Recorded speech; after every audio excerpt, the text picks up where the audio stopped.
everyone. Welcome to XYZ. I'm Steve. I'm the X. And I'm Isaiah. I'm the Z. Now let's get into the Y. All right, let's go. On this podcast, you're going to hear tons of topics. Everything from sports to lifestyles. We're going to try to talk about a little bit of everything, but you're going to get the perspective from me, the Generation X, and I'll hand it over to Isaiah. Yeah, and then you're going to get the other side of it, the young guy side, the Gen Z side of things. And so I think it's a pretty cool idea for the different topics that we'll bring up, that we have an older generation who's like the generation of my parents compared to my age, and then I think that's a pretty cool Easy on the old word. Easy on the old word. Yeah, so I think our idea for the moment is to film a podcast on Fridays for just whatever we want to talk about, but we also want to do another podcast that specifically only focuses on sports and games, because we're both pretty hardcore gamers and we both love sports. So I think we could go crazy on that for a while. But that is that's the premise. But yeah, like Steve said, we're just going to bring a bunch of fun, crazy topics, and then just give both of our expert opinions on them, and hopefully bring somebody some entertainment. Well, we got to try to learn from Generation Z.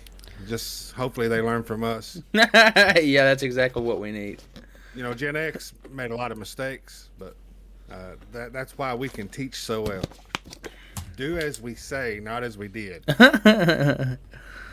All right, Steve, do you want to start off with your first topic, or you want me to? Well, the one thing that I've been dying to get into this, and I think a lot of people my age wants to know from people your age, is there is a study through the Thriving Center. I read about it the other day. Gen Z, almost 75% of Gen Zs either don't want to, or they are scared to tie the knot to get married. And reasons given through this poll was fears of failed relationships, the cost of divorce. Okay. That when I got married, I never thought about the cost of a divorce. Another thing is chores. No, it's serious.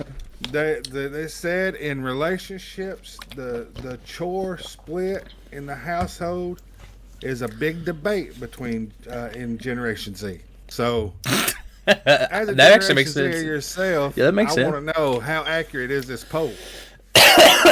Well, I think it's a little differently for me, rather than like your normal average Gen Zer, because I have some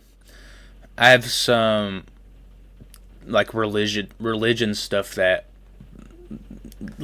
counters like the divorce thing, and so it's like, so you kind of don't. The whole idea is, I mean, I guess the whole idea in general is to not be divorced, but exactly. I definitely know when you said the chore thing, that's definitely up for debate for sure. I know all kinds of shawties who get so pissed off about thinking like they have to do the dishes, or they're like, no, my man's gonna do all that, and they're like, what the frick? But I don't think I do think that now more than ever, it's like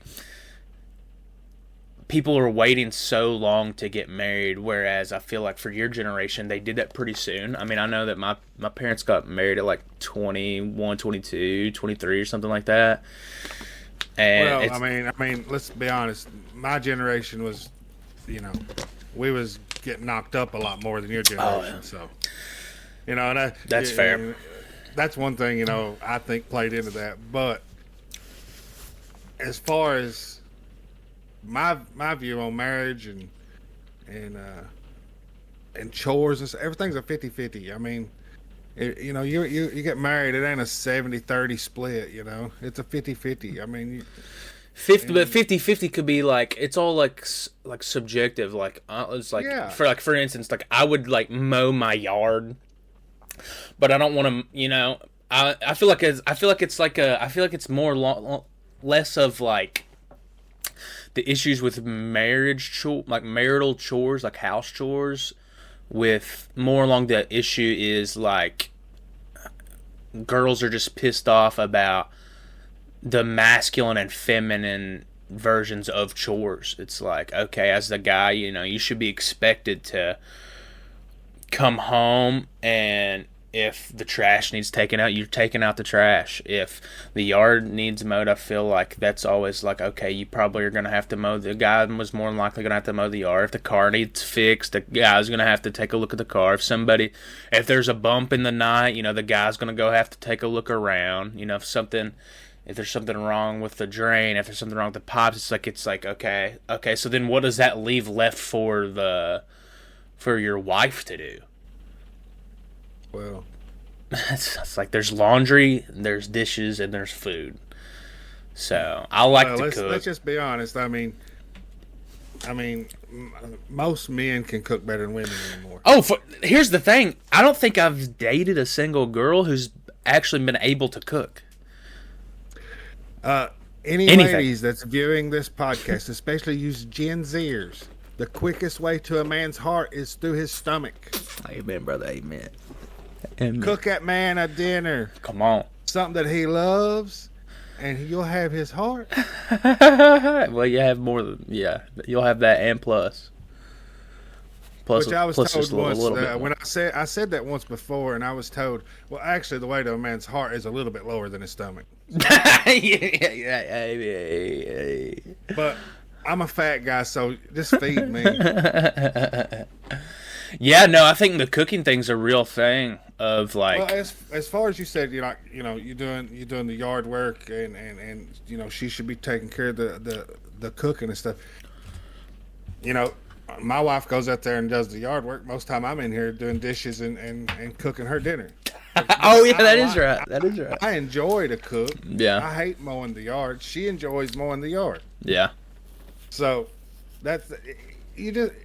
everything's communication. I mean, and compatibility. If you got someone, here's the way I look at it. If the thought of divorce is in your mind before you even marry this person, you shouldn't marry them. That's pretty valid, I think. You shouldn't marry them. I mean, that's just bottom line. If I'm not rich. I've never, if something prenuptials or something like that, I've never had nothing to nump. So, I mean, if you got to sign prenups, that's fine. Yeah. But if you're automatically thinking, well, we'll marry, 10 years down the road we'll divorce, then don't marry. Yeah. That's fair. That's fair. I think it's I mean, I don't know. I feel like, but truly, I feel like more and more as we go on, it's like people are just waiting to get married. They just don't give a rip. But it ain't only marriage. According to what I read on this study, was Gen Zers are having sex less. They're dating less. Like, what the hell's going on?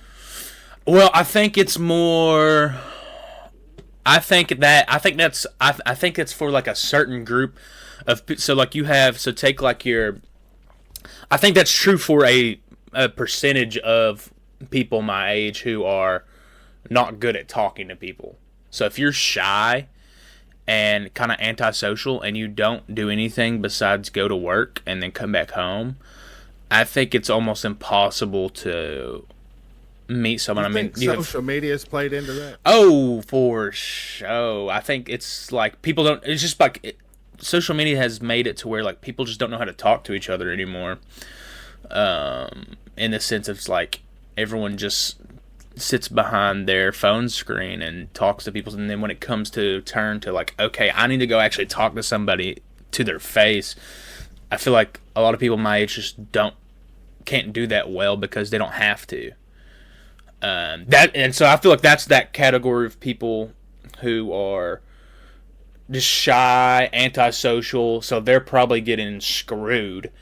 And they're not dating anybody. They're not getting to have sex with anybody. Whereas you have people who, like, the other side of the group who's now getting to scoop and score more on the shotties because we can talk to people well.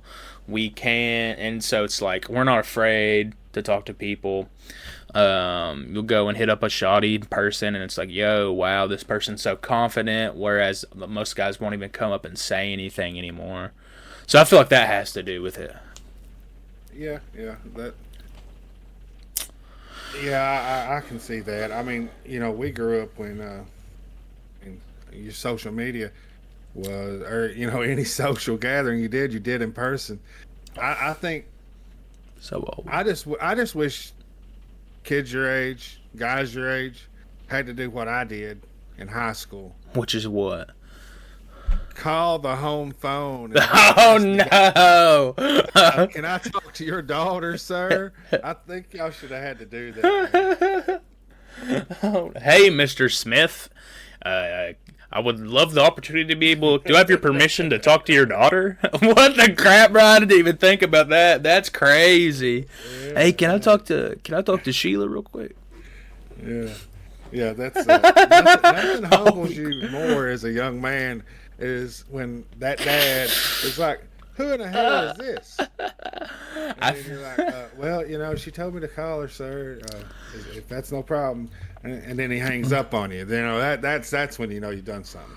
Dang, I think I got a piece of that, like when I was a little younger, when cell phones were starting to become more on the regular, and it's like people, some like probably about middle school for me, it was like some, like you had 50% of the kids had phones, but 50% didn't. So it's like, if I wanted to text a girl, sometimes I would be texting their mom or their dad's phone in hopes that, and it's like you'd have to use like little like secret code language, like, okay, it's me, I'm back, it's me, I promise. And they'd say something, but oh, sick, now I gotta text them or something. But and then you just pray, you just cross your fingers that you just didn't accidentally send their mom or their dad a nude of yourself. Yeah, that's something we. Yeah, well, there was no nude selfies back then. I know, that's a person on a Polaroid. Oh yeah, that is funny. I think that's another thing. Is a lot of Gen Z guys ain't been humbled enough by the parents. You know what I'm saying? Yeah, probably. I mean, I've been humbled. I've been humbled plenty by the parents. So I mean, I'm just gonna. I would see. Yeah, I've been humbled plenty by parents. So it's been great over time. Because if you can handle that, then that gets into the marriage situation. You're like, well, heck, I finally got her dad to love me, so we're okay now. Yeah. When you're just texting and everything through social media, and you never meet the parents until it's way too late, and they already hate your guts. Yeah. But anyway, that's enough on that topic. I know you got something you want to spit at me, so bring it. Yeah, sure. I was debating on what topic to go with first, and this isn't this is kind of a generational thing, but you know who Trevor Noah is, right? Trevor Noah, yep. So I was just looking at, I was trying to find something to watch last night while I was eating. And so I just dialed up Netflix. And I saw Trevor Noah had a new comedy special that they had put on Netflix. And I was like, oh my gosh, this has to suck, bro. This is going to be the most liberal thing. And it starts up. So I'm like, I got to watch this because I think it's just going to be funny how much it sucks. Yeah. So I loaded it up.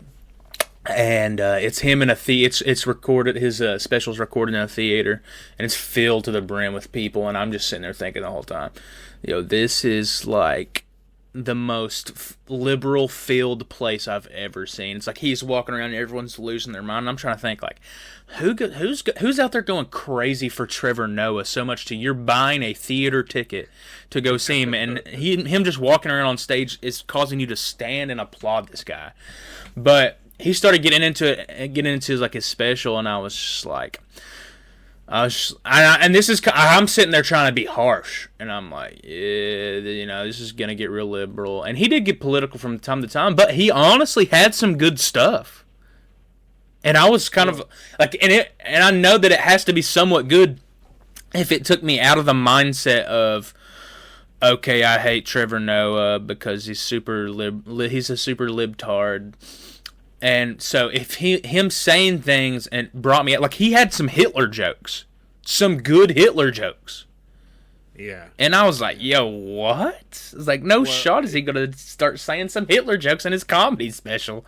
And he did. If you watch Trevor Noah, I mean, way before Comedy Central. If you watch Trevor Noah when he was up and coming, before he got all that money and got into Hollywood and got those big contracts, he offended everybody. He didn't just, you know what I'm saying? He didn't toe the line on left wing or right wing or anything like that. He went after everybody, and he was fun, and that's what made him. But once he got into Comedy Central, then you can't do that. You got to be full blown. Yeah. You know what I'm saying? You got to be one way at Comedy Central. Yeah, that makes sense. I'm trying to think of listen to this one. He was like, he told this one joke. It's probably my favorite joke that he told, because he was talking about how, because like he took a trip to Berlin and did some comedy in Berlin, and he was talking about how he was like on this like tour. He went out with his tour guide and this tour group. And they were just talking about how all the history that Germany has, and it's like how much Germans in general acknowledge all the stuff that happened in World War II, and they're like, we can't keep this from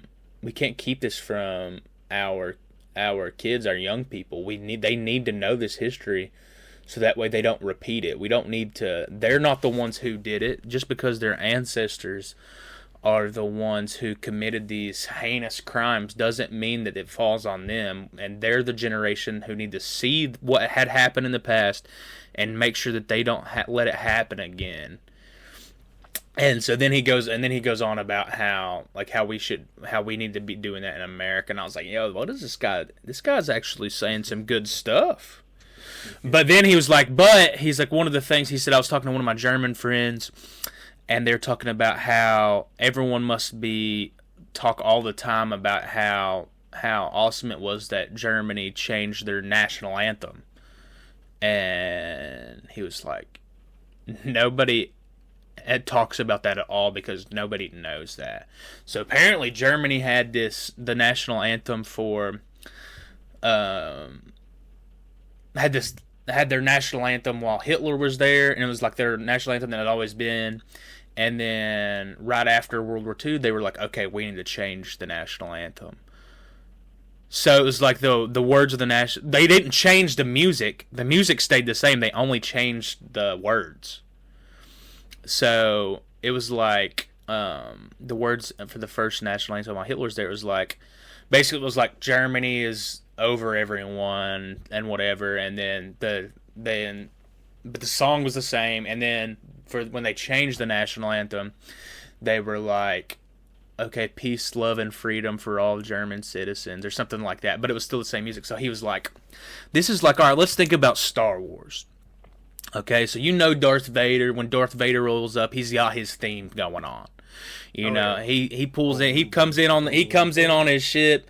Ship lands, door opens, and you hear dun dun dun dun dun dun dun dun dun, and so you hear that, and you're like, okay, that Darth Vader's about to roll up. He's about to murk some fools. And so then he's like, okay, so then you keep going on, and Darth Vader and Luke fight, They fight the Emperor together, and they win. Darth Vader dies, and Luke and everybody's like, "Oh, this is crazy! We finally beat the Empire, and now we get to go and save the world." And so then it shows them. And he's like, okay, then Luke and Yoda and the bunch, they come in and land, and they get off their ship, and all of a sudden you hear, bum, bum, bum, bum, bum, bum. It's like, that's how stupid it is. It's like they didn't change the beat. The beat of the song means everything. Nobody cares about you change the words. It's still the same song, bruh. And I like that joke. That was pretty good. That was pretty good. I shout out to my Star Wars community. That is good. But that one surprised me though. I didn't get to finish it. I think I ended up falling asleep. But Trevor Noah comedy special. I would say maybe just listen to it because it'd be like, hey, this actually ain't that bad. It'd be hard for me to listen to. And that's what I'm saying. It's like every time I've ever done or seen anything with Trevor Noah, it's just the stupidest thing I've ever heard in my entire life. Just the things that I hear coming out of his mouth for the most part. But that one wasn't bad. Like it was pretty decent. It's actually kind of better than most comedy specials out there. Like I love Theo. I've not listened to anybody more than Joe Rogan. But I just don't like their comedy specials. And that doesn't mean they're not funny. It's just I don't like their comedy specials for the most part. Chappelle. Dude, I was one of the guys I worked with. We were talking about comedians and their specials and stuff like that. And they're talking about how they went and saw Theo one time live, and I was like, oh, that's pretty cool. I was like, but Theo's, I'm just not into like his stand up. I just love listening to him talk and just stuff coming up. It's like I feel like the things that he rehearses aren't as good as what just naturally comes up. And I was like, but Dave Chappelle, and they're like, oh, what? We don't. That kind of comedy sucks. It's like you got to think about what they're saying and then to try to remember it, and it's funny. I'm like, what are you all saying? Like, Dave Chappelle scripts hilarious jokes from start to begin with, and then he tells a story, and then for most of the time, he ends the show relating back to how he started it, and forms together this beautiful masterpiece of comedy. Yeah, he's the Dave GOAT. Chappelle is the GOAT for sure. I mean, Richard Pryor, Eddie Murphy, Andrew Dice Clay, all the old ones, loved them. As good as they're not as good as Chappelle. Yeah, and here's the thing: I don't even know who any of those people you just said were, but I'll tell you, they're not as good as Dave Chappelle.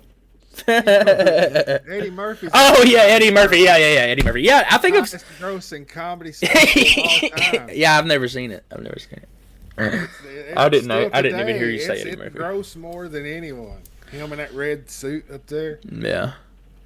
I forget the name of it. It's funny as hell.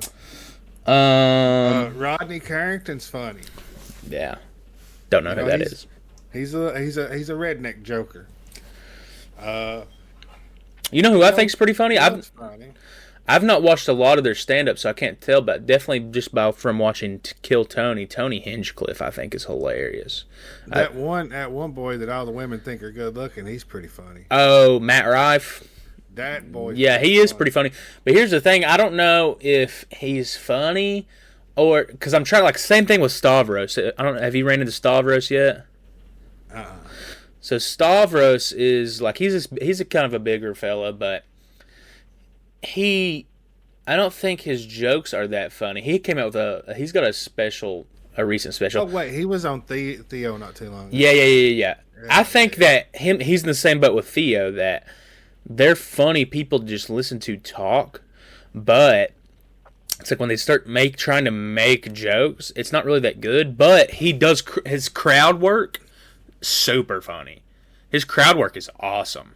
Same thing with Matt Rife. Matt Rife has awesome crowd work, but at the same thing, it's like if you listen to like these like veteran comedians, they're like, crowd work is the easiest thing to do.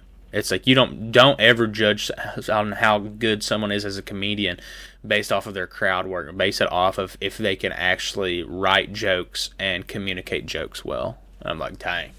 So I don't really know how to view Matt Rife, and because if his shows are filled with nothing but women, so middle-aged moms who just want to bang him. Man, there's so many. that special he's got is it on Netflix? Yeah, it Or is is. it on Prime? It may be on YouTube, or maybe it's on. It's on one of them. Yeah. Anyway, watched it a couple weeks ago, and it's 75%. yeah. Like what?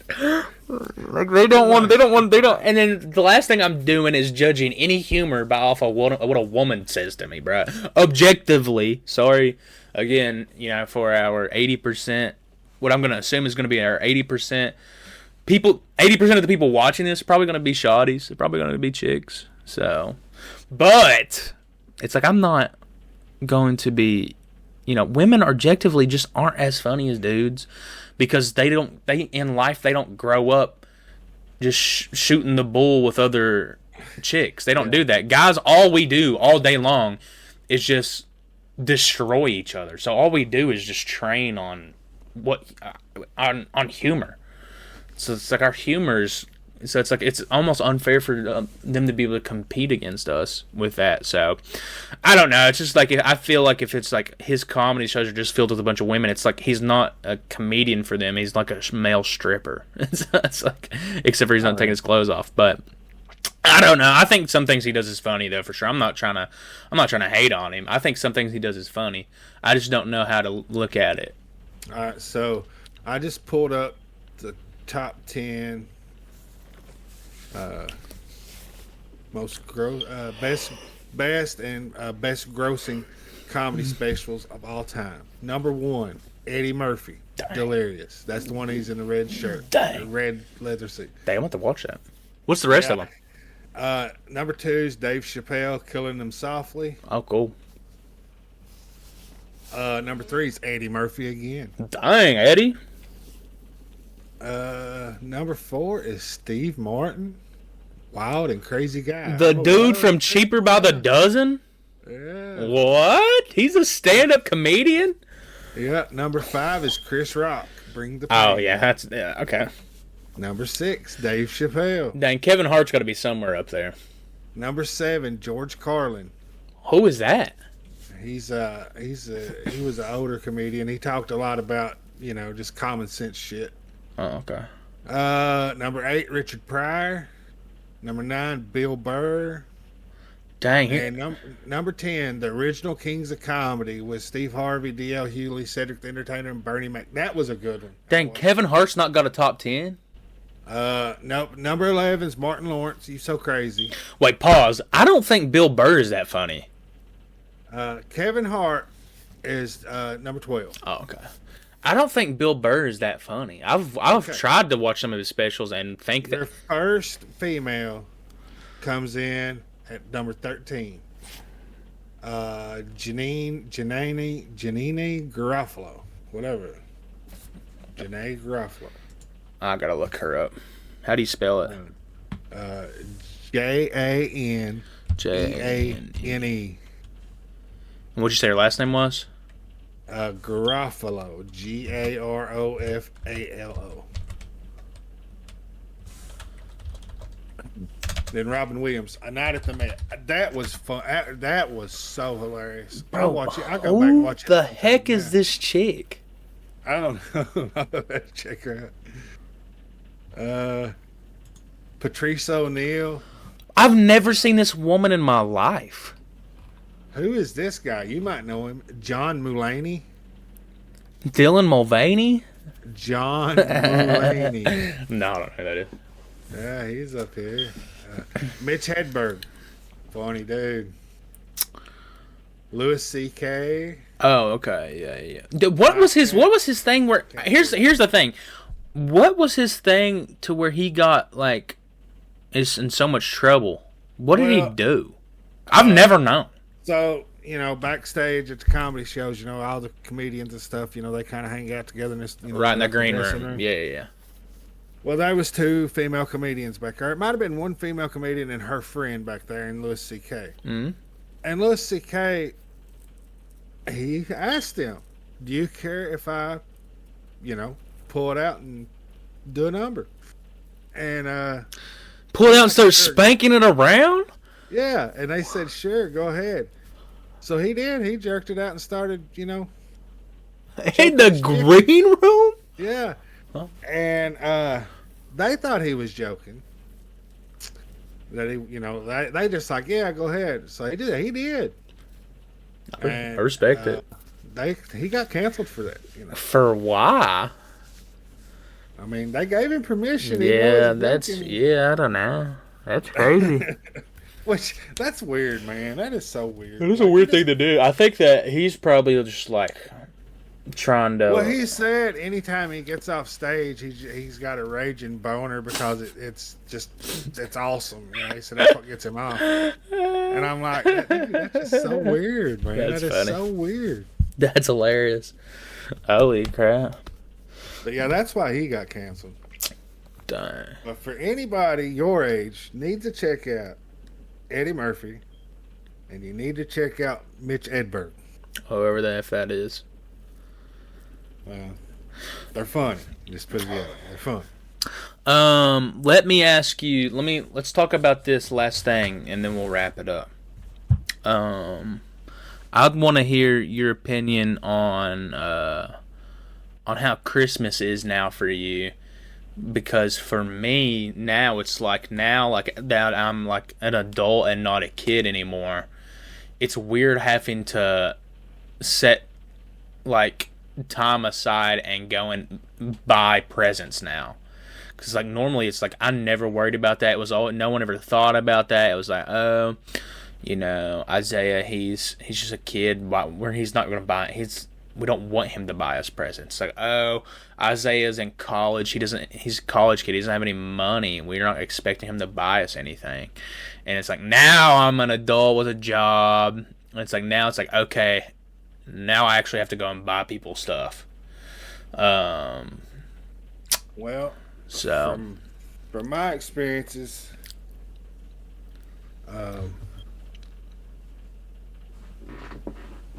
so I can't go back to childhood or none of that because we didn't do any of that bull crap. Mm-hmm. But and by bull crap you mean have I family understand. gatherings with love. Well, I mean, I had a very unconventional childhood, Isaiah. Let's just leave it at that. But once I got up, 16, 17, 18-year-old,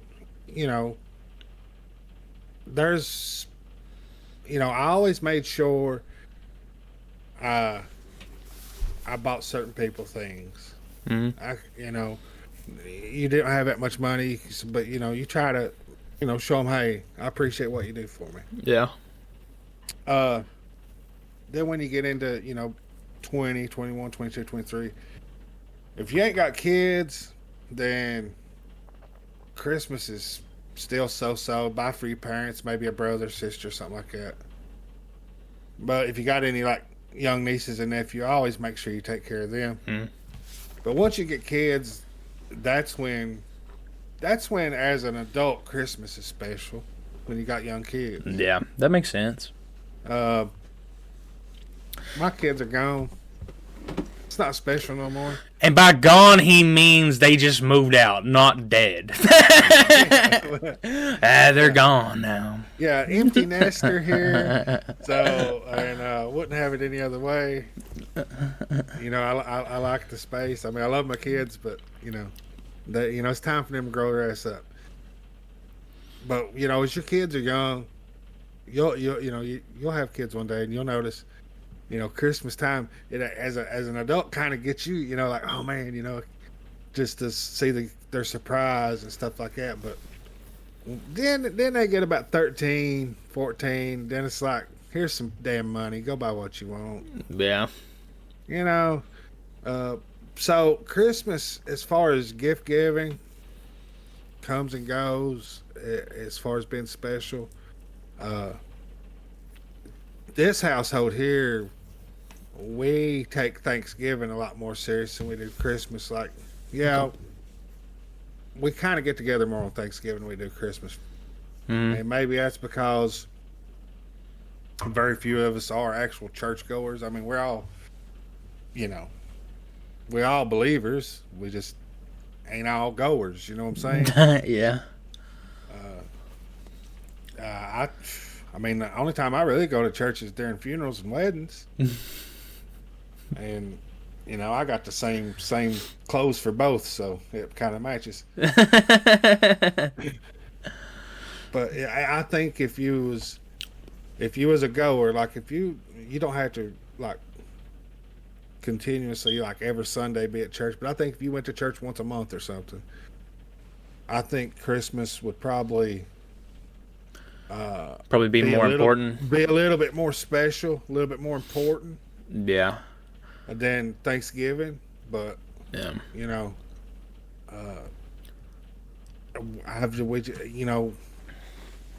I couldn't tell. I mean, like from time I was born to until I had kids, I couldn't tell you. They really wouldn't know. We didn't really like do the Christmas thing. You know what I'm saying? Like we never did. So that's not everybody's view on that. That's just my view on that. Then that's just basically because I was never we never did that stuff. Yeah. Didn't really get together on Thanksgiving. But we're just weird family, man. We just like screw everybody else, stay to yourself. Yeah, I think that the biggest problem for me is just like, okay, now I actually have to pay attention to what I want to buy people because I want them to enjoy what I buy them. So it's like I struggled so hard this year trying to figure out like what I was going to get my mom. It's like every single year I just buy her something related to the kitchen. But so like this year I started off with, I was like, get your mother a freaking spa day package. That's actually probably a good idea. I don't know how she doesn't really do like, yeah, I guess I could probably do it. She doesn't get her hair done a lot, but it ain't about her. Get her a spa day package. Let her go. I'm not trying to have some dude put their hands on my mom, Let her go down there and get a facial and a stone, stones and. Well, I'm not sending my mom to go get a facial, bro. What oh my God, not that! You ain't sending her to Vegas, dude.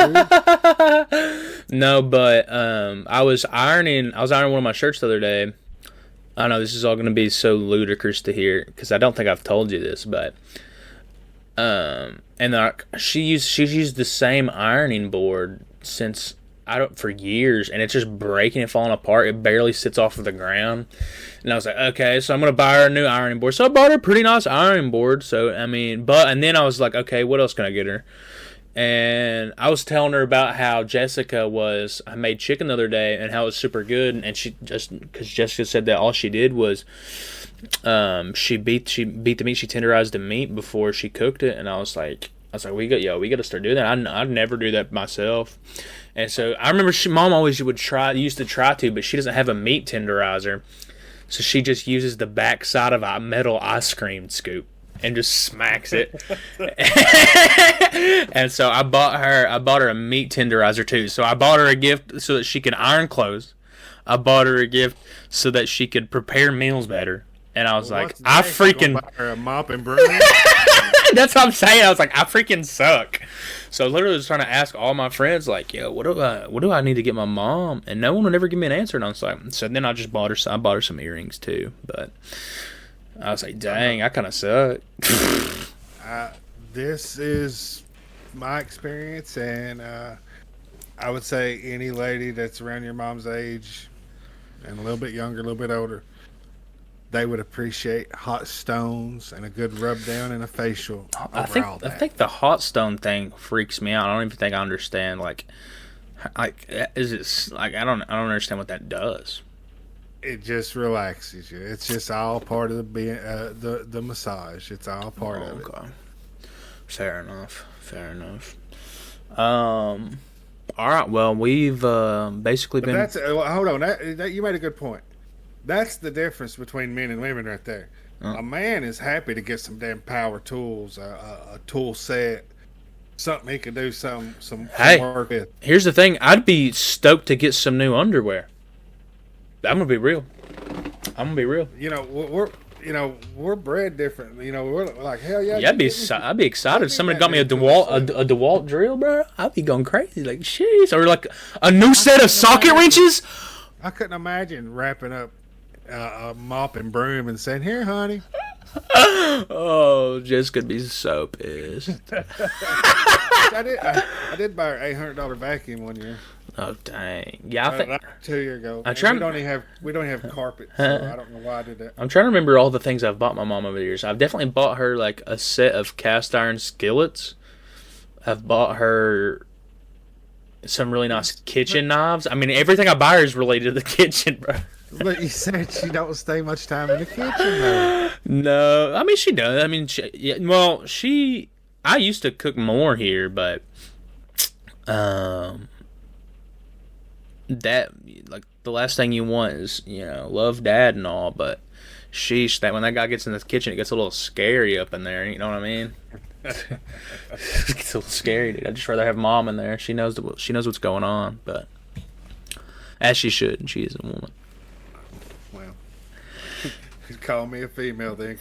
Yeah, I know. That's what I'm saying, bro. That's what I'm saying with the girls now, dude. They legitimately just don't know how to cook.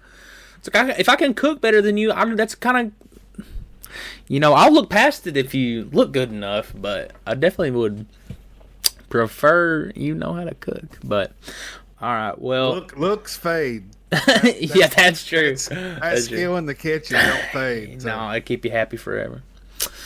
All right, well, we've been recording for basically 40 minutes, so we can call it wraps if you want. Yeah, that's good. That's good. Okay, No, we're going to do 2 of these a week. Yeah, we're gonna do 2 a week. I don't know when we'll post them. I know that the idea right now is for us to record one on Friday, then just like normal topics, and then Mondays specifically for like this past weekend, the weekend before on sports, and then we'll probably post them on like Tuesday and Thursday. So I don't know. We'll come up with it, but anyways, yeah, we'll catch you next time. All right, adios.